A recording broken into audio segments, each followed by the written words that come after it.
A very good morning to all of you. I am Dr. Ranjita and you all are welcome to Study IQ. आज के इस lecture में हम लोग पढ़ने जा रहे हैं रिवाइज साइंस थ्रू MCQs का सेट नंबर 5 है ये. So let's start. अगर आपका कोई स्पेसिफिक सवाल है तो आप मुझे इसी ईमेल एड्रेस पर मेल कर सकते हैं. ये मेरा इंस्टाग्राम लिंक है और ये मेरे टेलीग्राम चैनल का लिंक दिया गया है.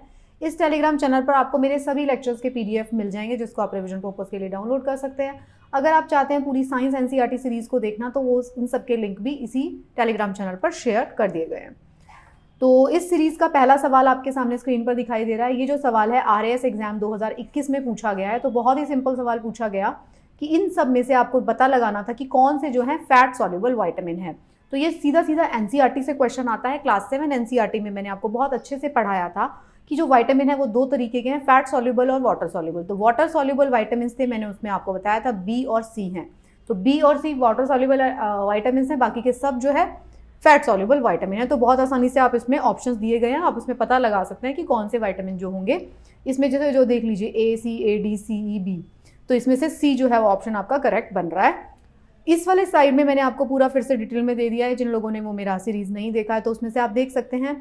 पूरा सीरीज अगर आप पढ़ना चाहते हैं, पूरी क्लास 7 साइंस NCERT अगर आप पढ़ना चाहते हैं तो आपको टेलीग्राम चैनल पर लिंक मिल जाएगा. बट यहाँ पे आपको बताया गया इस चार्ट में, देखिए आपको सारा दिया गया है कि कौन कौन से विटामिन हैं, उसके सोर्स क्या क्या होते हैं और उसकी डेफिशिएंसी से कौन कौन सी डिजीज हमें हो सकती है. NCERT का चार्ट है ये भी.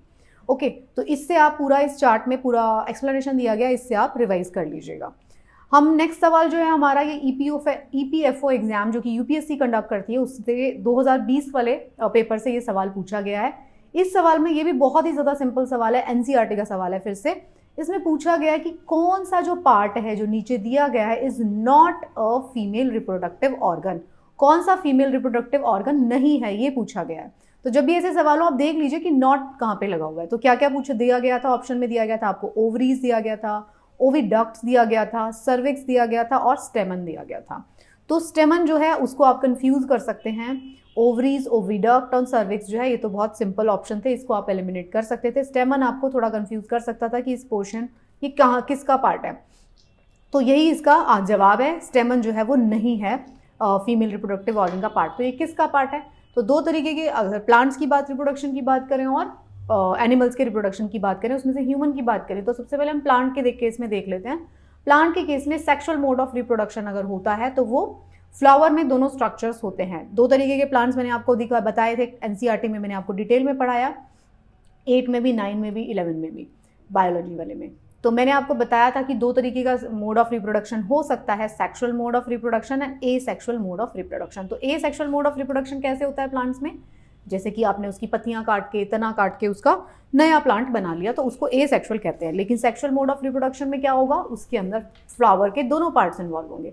तो ये फ्लावर दिया गया है, इसके दो पार्ट्स होते हैं, फीमेल पार्ट और मेल पार्ट. तो फीमेल पार्ट में आप देखिए, इसके फीमेल पार्ट में आपको दिखाया गया है, इसमें होता है स्टिग्मा, स्टाइल एंड ओवरी. ये देखिए ये जो पोर्शन है ये वाला स्टिग्मा, स्टाइल एंड ओवरी, ये पूरा का पूरा फीमेल पार्ट है.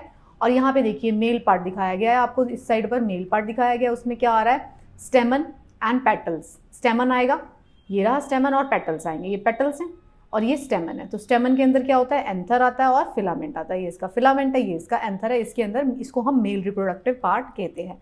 तो उसी में ऑप्शन में दिया गया था स्टेमन. तो मैंने आपको बताया था फ्लावर का जो डायग्राम था उसके पार्ट्स जो है आप बैठ के रट लो, बिल्कुल अच्छे से रट लो.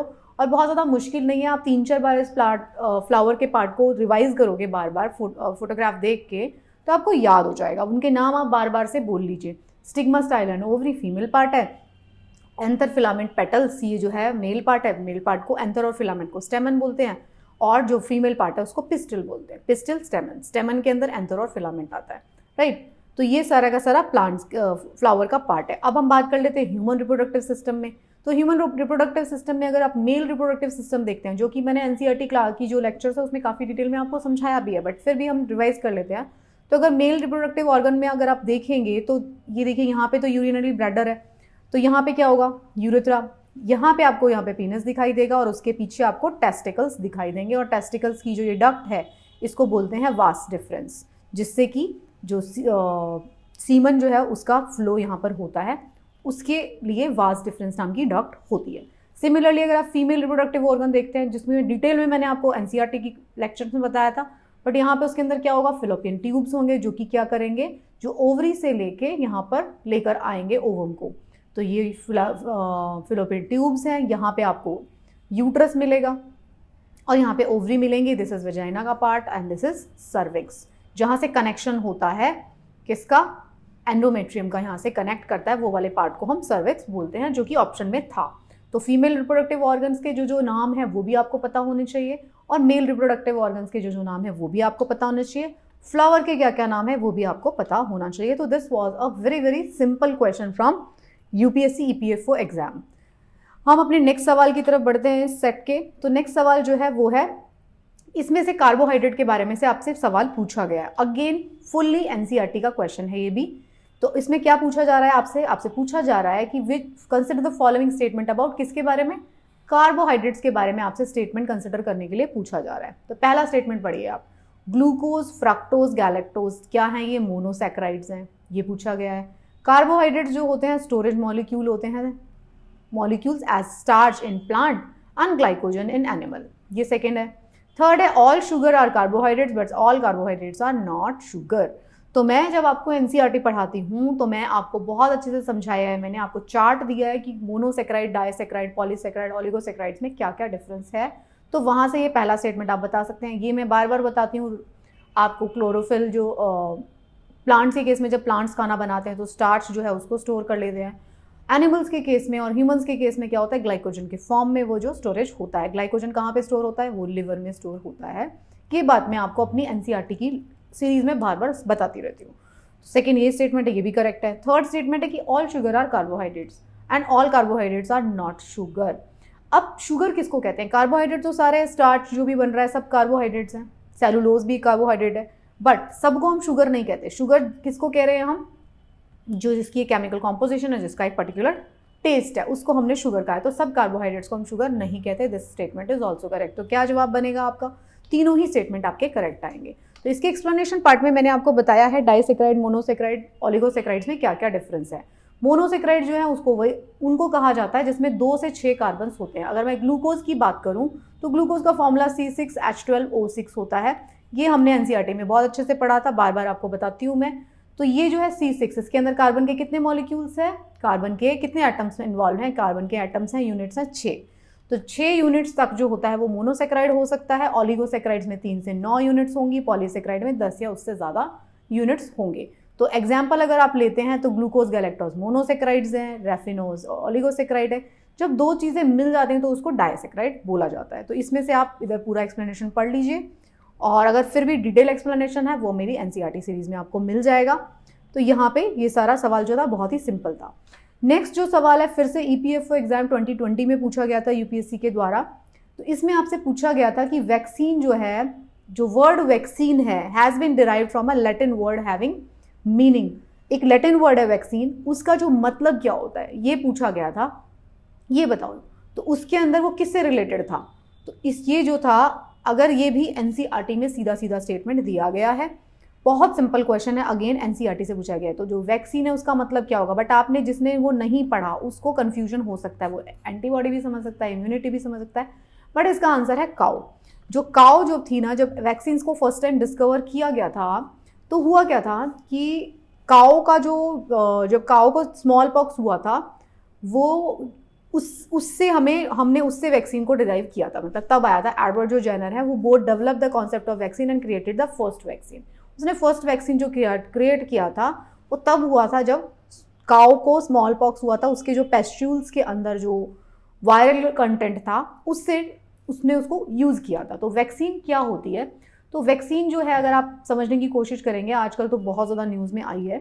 तो वैक्सीन क्या होती है, वैक्सीन एक बायोलॉजिकल प्रिपरेशन होती है जो कि आपको प्रिपेयर करती है। ये एक तरीके का प्रिवेंटिव मेजर है। देखिए 2 तरीके की चीज़ें होती है, एक होती है मेडिसिन, एक होती है वैक्सीन। मेडिसिन क्या करती है, मेडिसिन आपके अंदर तब काम करेगी जब आपको बीमारी हो गई है, राइट। आपको सिम्टम्स आ गए, आप सफ़र कर रहे हैं, साइन एंड सिम्टम्स आपको आए हुए हैं, और तब आपको क्या दिया जाएगा, तब आपको दवा दी जाएगी। वैक्सीन कब दी जाती है, वैक्सीन तब दी जाती है कि आपको साइन एंड सिम्टम कुछ नहीं आए, आप एकदम हेल्दी हैं, लेकिन दी इसलिए जा रही है आपको वैक्सीन ताकि आपको एक पर्टिकुलर बीमारी जिसकी वैक्सीन आपको दी जा रही है वो बीमारी ना हो, या फिर अगर हो तो माइल्ड लेवल पर हो, वो आपको नुकसान ना पहुंचाए, तो उसके लिए वैक्सीन दी जाती है। तो वैक्सीन क्या हो गया, वैक्सीन एक प्रिवेंटिव मेजर है और मेडिसिन क्या है, वो एक क्योरेटिव मेजर है। मेडिसिन क्योर करती है और वैक्सीन प्रिवेंट करती है इन्फेक्शन को। तो ये आपको पहले तो ये समझना पड़ेगा वैक्सीन काम कैसे करती है। फिर अगर हम बात करते हैं वैक्सीन कितने तरीके की होती है, तो वैक्सीन 2 तरीके की होती है। वैक्सीन की ब्रॉड क्लासिफिकेशन अगर हम करते हैं तो वैक्सीन 2 तरीके की है, एक है इनएक्टिवेटेड वैक्सीन और एक होती है लाइव एटेन्यूएटेड वैक्सीन। एक इनएक्टिवेटेड वैक्सीन है और एक लाइव एटेन्यूएटेड वैक्सीन है। तो इनएक्टिवेटेड और लाइव एटेन्यूएटेड के बीच में क्या डिफरेंस है, तो आप ये समझ लीजिए इनएक्टिव वैक्सीन वो है जिसके अंदर किल्ड वर्जन को, मतलब मान लीजिए बैक्टीरिया कोई वायरस है उसकी वैक्सीन आपको देनी है तो उसको हम मार देंगे। जैसे ये ए वायरस है फॉर एग्जांपल, इसको हमने किल कर दिया, बिल्कुल किल करके वो जो है उसके, लेकिन किल करने के बाद भी जो उसकी डेड बॉडी होगी वायरस की, उसकी जो प्रोटीन्स होंगे वो तो प्रेजेंट रहेंगे। उसको किल करके आपकी बॉडी के अंदर इंट्रोड्यूस किया जाएगा, तो जो उसके प्रोटीन वगैरह होंगे हमारी बॉडी तो सबको फॉरेन मटीरियल ट्रीट करेगी और उसके अगेंस्ट एंटीबॉडीज बनाएगी। हमारी बॉडी क्या बनाएगी, एंटीबॉडीज। वैक्सीन किसकी तरह काम करेगा, एंटीजन। मैंने आपको एंटीजन और एंटीबॉडी कॉन्सेप्ट भी बताया है अपने काफ़ी सारे लेक्चर्स में। तो एंटीजन और एंटीबॉडी का कॉन्सेप्ट ये होता है कि हमारी बॉडी के अंदर कोई भी फॉरेन सब्सटेंस है अंदर एंटर किया, बैक्टीरिया हो, वायरस हो, कोई धूल मिट्टी हो या कुछ भी और हो, फॉरेन और जो ऑर्गन डोनेशन होता है उसके केस में क्या होता है, ऑर्गन डोनेशन को भी हमारी बॉडी एक फॉरेन सब्सटेंस की तरह ट्रीट करेगी। तो उस केस में क्या होगा, हमारी बॉडी एंटीबॉडीज़ बनाना शुरू कर देती है। तो जब ऑर्गन डोनर्स होते हैं उनको स्पेशल मेडिकेशन में रखा जाता है ताकि उनकी बॉडी एंटीबॉडीज़ ना बनाए उस पर्टिकुलर ऑर्गन के प्रति जिसको डोनेट किया गया, उसके बॉडी के अंदर लगाया गया है। तो ये भी आप चीज़ समझिए। तो एंटीजन क्या हुआ, हर एक वो फॉरेन सब्सटेंस जो कि हमारी बॉडी का नहीं है, हमारी बॉडी से बिलोंग नहीं करता, उसको हमारी बॉडी क्या ट्रीट करेगी, एंटीजन। तो एंटीजन जो होता है, एंटीजन के अगेंस्ट हमारी बॉडी क्या बनाती है, एंटीबॉडीज़। ओके, तो अब वैक्सीन क्या काम कर रही है, वैक्सीन 2 तरीके की है। पहली तरीके की वैक्सीन है इनएक्टिवेटेड वैक्सीन। इनएक्टिवेटेड वैक्सीन में मैंने बताया आपको किल करके दिया जाएगा। दूसरी है लाइव एटेन्यूएटेड वैक्सीन, मतलब जो वायरस है वो जिंदा है बट उसको हमने बहुत ज़्यादा कमज़ोर बना दिया। तो लाइव एटेन्यूएटेड वैक्सीन में क्या है, वीक वायरस को, लाइव एटेन्यूएटेड वायरस को दिया जाएगा। वीक वायरस होगा लेकिन वो वीक हो चुका होगा from form of germ that causes a disease. जो भी जर्म जिसके लिए भी वैक्सीन बन रहा है उसको हमने जिंदा छोड़ दिया लेकिन उसको हमने कमज़ोर कर दिया, उसको ऐसे ट्रीटमेंट दे दे के उसे कमज़ोर बना दिया। तो उसके इसमें क्या होगा, अब आप खुद समझ जाइए। हमारी बॉडी के अंदर एक तो सिर्फ मरा हुआ वायरस जा रहा है, उसके अगेंस्ट में एंटीबॉडी बन रही है, तो वो इतनी स्ट्रॉन्ग एंटीबॉडी नहीं बनेगी। एक जिंदा वायरस जा रहा है हमारी बॉडी के अंदर जो कि जिंदा है लेकिन थोड़ा कमज़ोर है, उसके अगेंस्ट में एंटीबॉडी बनानी है। तो कौन सी वैक्सीन ज़्यादा अच्छे से काम करेगी, ऑब्वियसली जिसके अंदर जिंदा है लेकिन कमज़ोर है, वो वैक्सीन अच्छा काम करती है। एंटीबॉडीज़ जो होती हैं वो ज़्यादा बनती हैं, अच्छी बनती हैं। बट दूसरी तरफ क्या है, एक पेशेंट था, आप चीज़ को बहुत ध्यान से समझ लीजिए। एक पेशेंट था, ऑलरेडी एक पर्सन था, मतलब पेशेंट नहीं है, वो हेल्दी पर्सन है बट वो पर्सन कमज़ोर है, समझिए उसको, उसका वेट कम है या उसको कोई और डिजीज़ है ना।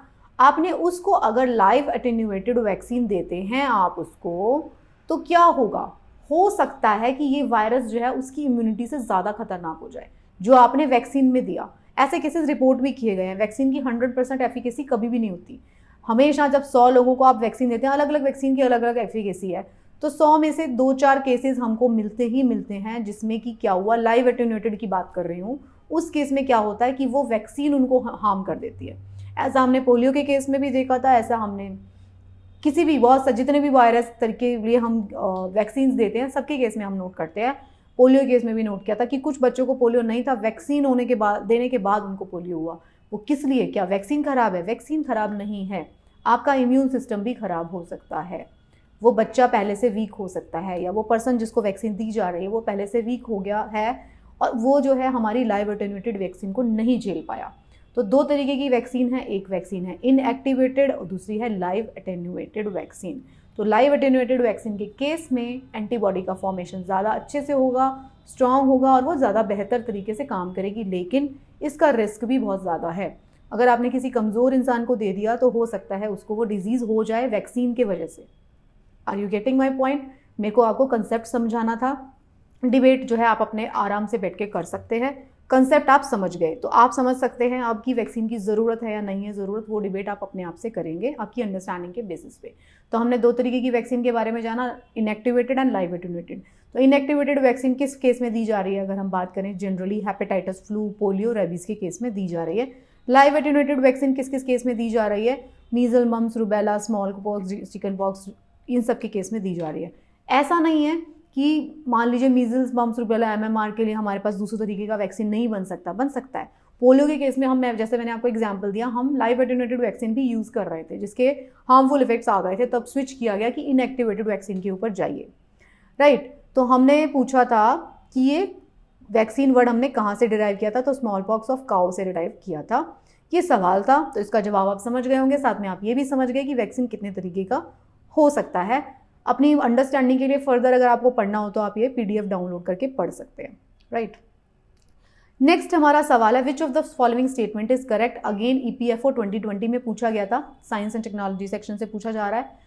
तो उसमें पूछा गया था कि भाई wavelength of microwaves ranges between, किसके बीच में रेंज करती है माइक्रोवेव। माइक्रोवेव के इस तरफ कौन है, इस तरफ कौन है, ये पूछा गया था। किसके बीच में माइक्रोवेव फॉल करेगी, इंफ्रारेड वेव्स के बीच में, radio visible, infra, gamma x या एक्स और विजिबल, इनके किसके बीच में फॉल करेगी। तो एकदम आसान सवाल, NCERT का सवाल। फिर से NCERT में मैंने आपको पढ़ाया है इंफ्रारेड और इसके बीच में, इस चार्ट को आप रट लीजिए, बहुत बहुत इंपॉर्टेंट चार्ट, बहुत बहुत इंपॉर्टेंट चार्ट, 5 स्टार। हमेशा क्वेश्चंस आते हैं, हमेशा, मतलब कोई ना कोई एग्जाम आपको घुमा फिरा के इस स्पेक्ट्रम में से, इलेक्ट्रोमैग्नेटिक वेव्स का पैटर्न है ये, इलेक्ट्रोमैग्नेटिक वेव का स्पेक्ट्रम है ये, इसमें से आपको घुमा घुमा के सवाल पूछे ही जाएंगे। तो 5 स्टार चार्ट है ये, इसको आप रट लें। इसको रटना आपको कैसे है, एक देखिए, जब भी आपको कोई ऐसी चीज़ है, जैसे वेवलेंथ और फ्रीक्वेंसी के बारे में मैंने आपको पढ़ाया था, इन्वर्सली प्रोपोर्शनल है एक दूसरे के। अगर फ्रीक्वेंसी बढ़ेगी तो वेवलेंथ कम हो जाएगी, वेवलेंथ बढ़ेगी तो फ्रीक्वेंसी कम हो जाती है जनरली, ये हमने बात जानते हैं। तो एक चीज़ को आप स्टैंडर्ड मतलब एक चीज़ आप रट लीजिए कि भाई आपने वेवलेंथ को बढ़ती हुई वेवलेंथ के फॉर्म में आपने लर्न कर लिया, इंक्रीजिंग वेवलेंथ हो रही है, आपने उस पैटर्न पे याद कर लिया। तो अगर आपसे फ्रीक्वेंसी से बेस्ड क्वेश्चन पूछ लिया जाए तो आप वैसे अपने दिमाग में सेट कर लो, वेवलेंथ के लिए पूछा जाए तो आपने रटी वेवलेंथ के अकॉर्डिंग रखा है, तो आप इसको रट लीजिए। रटना आपको कैसे है, सिंपल, 10 बार आप इसको रिवाइज कर लो। Gamma X UV visible, gamma X UV visible, infra micro radio, infra micro radio, gamma X UV, बीच में आएगा फिर visible, gamma X UV visible, infra micro radio, बस ये आपको रटना है। मतलब पहले गामा वेव्स आएंगी, अगर इस स्पेक्ट्रम में आप देखते हैं तो पहले गामा रेज आएंगी, गामा, फिर एक्स, फिर यूवी, गामा एक्स यूवी, फिर विजिबल, ये विजिबल स्पेक्ट्रम आ गया जिसमें विबग्योर होता है, ओके, जिसमें रेड इस साइड पे होगा। तो gamma X UV, infra micro radio, radio में पहले रेडियो वेव्स आएंगी, फिर लॉन्ग रेडियो वेव्स आ जाएंगी, खत्म। तो ये जो है आपको जो है स्पेक्ट्रम है, इसको लर्न करना है, gamma X UV visible infra micro radio. तो इसको अब रट लीजिए, 10 बार आप बोलेंगे, अगर दिन में 10 बार अपना जहाँ पे भी आप पढ़ाई करते हैं अपनी टेबल के ऊपर लिख के लगा लो, और उसमें लिख के नीचे एक एरो लगा के रख लो कि वेवलेंथ इंक्रीज हो रही है, और उसको रट लो। आपको पता भी नहीं चलेगा एक हफ्ते में कैसे आपको ये रट गया। तो इस तरीके से आप रट लिया करो। निमोनिक्स वगैरह सब फालतू में मत बनाया करो, इतने सारे ड्राम, ये था वो था, वहाँ गया यहाँ गया, नो, नॉट रिक्वायर्ड, क्योंकि निमोनिक्स भी आप भूल जाते हैं। निमोनिक्स बनाइए, ऐसी चीज़ों के बनाइए जिसका कोई लॉजिक नहीं मिल रहा आपको और आपको लर्न ही नहीं हो पा रहा, तब आप निमोनिक्स बनाइए। अदरवाइज निमोनिक्स को लर्न करने के लिए फिर एक और निमोनिक बनाना पड़ेगा। एनीवेज, नेक्स्ट क्वेश्चन है जो हमारा इस सेट का, वो है कि कौन से सब एटॉमिक पार्टिकल्स हैं। Consider the following statement about सब एटॉमिक पार्टिकल्स, इनके बारे में स्टेटमेंट को जरा देखिए। एनसीईआरटी का क्वेश्चन पूरा का पूरा। Neutrons are discovered by Rutherford, mass of proton is, neutrons की बात कर रहे हैं, न्यूट्रॉन्स डिस्कवर किए रदरफोर्ड ने, ये पूछा गया है, क्या ये सही है या गलत है। मास of proton is greater then mass of electron, NCERT class 9 class 8। Electron and proton were discovered by through cathode ray discharge tube experiment. अब ये सीधा सीधा एनसीईआरटी का क्वेश्चन है एकदम, मतलब क्लास 9 के स्टूडेंट को आता होगा ये क्वेश्चन। तो जब हमने न्यूट्रॉन का डिस्कवर किया, जब हम इस सब एटॉमिक पार्टिकल्स को जब हम डिस्कवर कर रहे थे, तो सबसे पहले प्रोटॉन और इलेक्ट्रॉन डिस्कवर हुए थे कैथोड रे ट्यूब में वाले एक्सपेरिमेंट में, ये हमने डिस्कस किया था क्लास में। थोड़े दिन के बाद जो है फिर न्यूट्रॉन डिस्कवर हुए।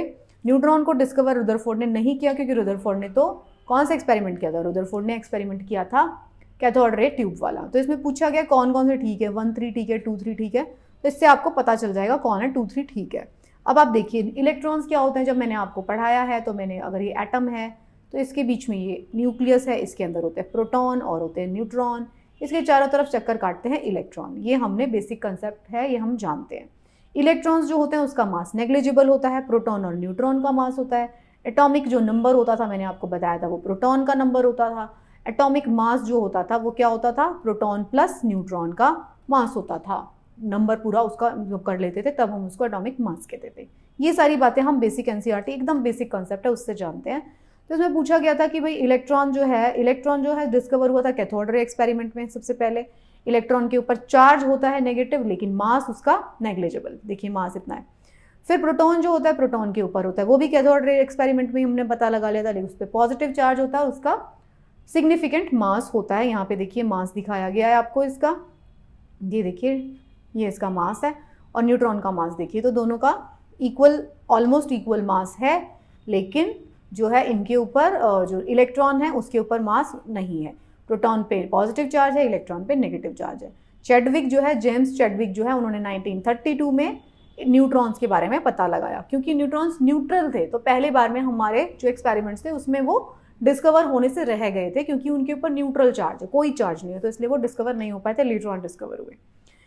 Factual question from NCERT. फिर नेक्स्ट क्वेश्चन आता है, इसमें भी पूछा गया है, एनसीईआरटी का क्वेश्चन है फिर से, on moving from top to bottom in a group metallic character increases generally. Periodic table के बारे में क्वेश्चन पूछा जा रहा है।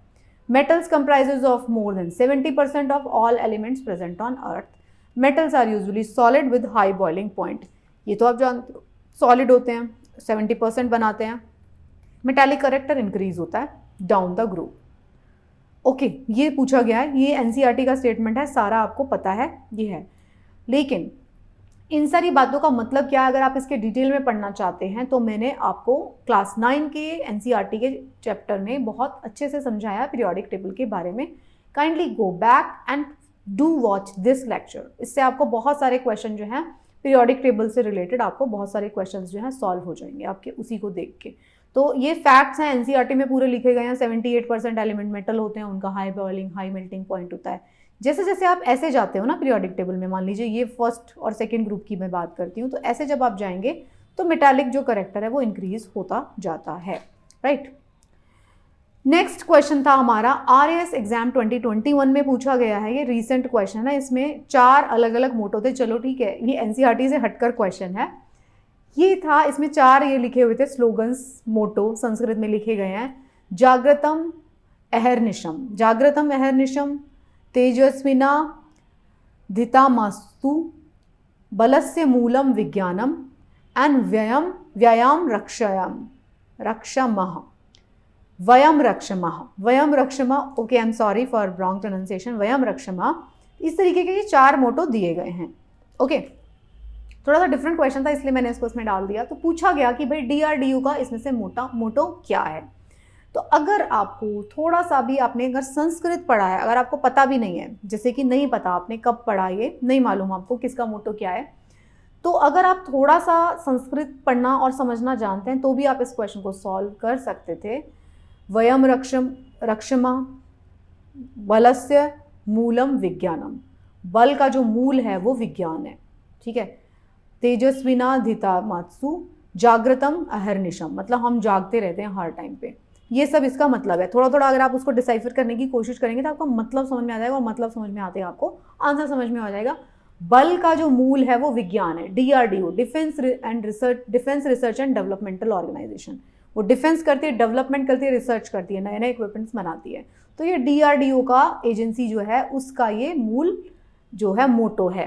तो डीआरडीओ क्या करती है, ये एक एजेंसी है डिपार्टमेंट का जो रिसर्च करती है, डेवलपमेंट करती है, मिनिस्ट्री ऑफ डिफेंस के अंडर आता है ये। इसका एस्टेब्लिशमेंट जो है हमारी आज़ादी के तुरंत बाद कर दिया गया था, 1958 में मर्ज किया गया था। किस किस को, टेक्निकल डेवलपमेंट एस्टेब्लिशमेंट को मर्ज कर दिया गया था, और directorate of technical development and production को, और क्या बना, of the Indian ordnance factory with defence science organisation, और डीआरडीओ बनाया गया था। एज ऑफ 21 डीआरडीओ की 52 लेबोरेटरीज हैं जो कि रिसर्च और डेवलपमेंट करती रहती हैं। मोटो जो है इसका संस्कृत में बलस्य मूलम विज्ञानम है, मतलब roots of strength are in knowledge. ठीक है, तो ये आप इसके लॉजिक से भी इसकी तरफ जा सकते थे, आंसर की तरफ, अगर आप नहीं जानते और आप थोड़ी संस्कृत जानते हैं तब। 3 जो बाकी बचे, जागृतम अहर निशम, मतलब ये किसका था, हम पूरा दिन जागते रहते हैं, इंटेलिजेंस ब्यूरो का है। वयम रक्षकम जो है इंडियन कोस्ट गार्ड का है कि हम रक्षा कर रहे हैं। और तेजस्विना बिंदिज्म ऐसे उठा लिया इन्होंने, आंध्रा यूनिवर्सिटी का ये मोटो है। ठीक है, तो आपको ये ऐसे पूछा गया था RS 2021 एग्जाम में। ये ऐसे सवाल क्यों डाले जाते हैं, just to check your general awareness कितनी है आपकी, उसकी चीज़ के लिए डाले जाते हैं ऐसे सवाल। नेक्स्ट क्वेश्चन है, हमें ये बताना है कि इसमें से कौन सा करेक्ट नहीं है, नॉट करेक्ट है अबाउट गैसेस। तो गैसेस के बारे में स्टेटमेंट है, NCERT का क्वेश्चन है सीधा सीधा। Gases are highly compressible, gases में हमने बात किया है। ओके, पहले हम स्टेटमेंट पढ़ लेते हैं। गैसेस जो है हाईली कंप्रेसिबल है। Density of gas is lighter than that of solid and liquid. Forces of interaction between their molecules are negligible. Gases are exert pressure equally in all direction. ये पूछे गए हैं 4 स्टेटमेंट। तो अब इनको ध्यान से पढ़ लीजिए। अगर आपने मेरे NCERT के लेक्चर्स देखे हैं जिसमें मैंने बहुत डिटेल में आपको समझाया है गैस, लिक्विड, सॉलिड एक दूसरे से अलग क्यों होते हैं, 2 चीज़ें उसमें अलग होती हैं, उनके बीच में जो इंटरमॉलिक्यूलर जो फोर्सेज होती हैं वो जो हैं वो डिफरेंट होती हैं। तो इसका आंसर जो है density of gases is higher than that of solid and liquid. Density high कैसे हो सकती है, सॉलिड और लिक्विड से तो कम होगी ना डेंसिटी। तो ये चीज़ें हैं, आपने, ये बहुत सिंपल सवाल है NCERT का। जो गैसेस होते हैं उसके मॉलिक्यूल दूर दूर होते हैं, उनके बीच में क्या है, एनर्जी जो है बहुत ज़्यादा लगी हुई है। Gases interaction between their molecule जो है आपस में इंटरेक्ट नहीं कर रहे, एक मॉलिक्यूल कहाँ पड़ा है, एक मॉलिक्यूल कहाँ पड़ा है। अगर पास पास होंगे सॉलिड तो उनके बीच में इंटरेक्शन ज़्यादा होगा। तो ये सारे के सारे जो हैं प्रॉपर्टीज़ हैं गैसेस की। तो इसको ये NCERT से उठाया गया है। उसी तरीके से लिक्विड की प्रॉपर्टी हैं, सॉलिड की प्रॉपर्टीज़ हैं। तो ये NCERT का क्वेश्चन है सीधा सीधा। तो these for the few question for set 5। तो आई होप आपको ये क्वेश्चन सॉल्व करके मज़ा आया होगा और आपकी लर्निंग भी हुई होगी साथ साथ में। So thank you so much, keep reading and best of luck for your preparation.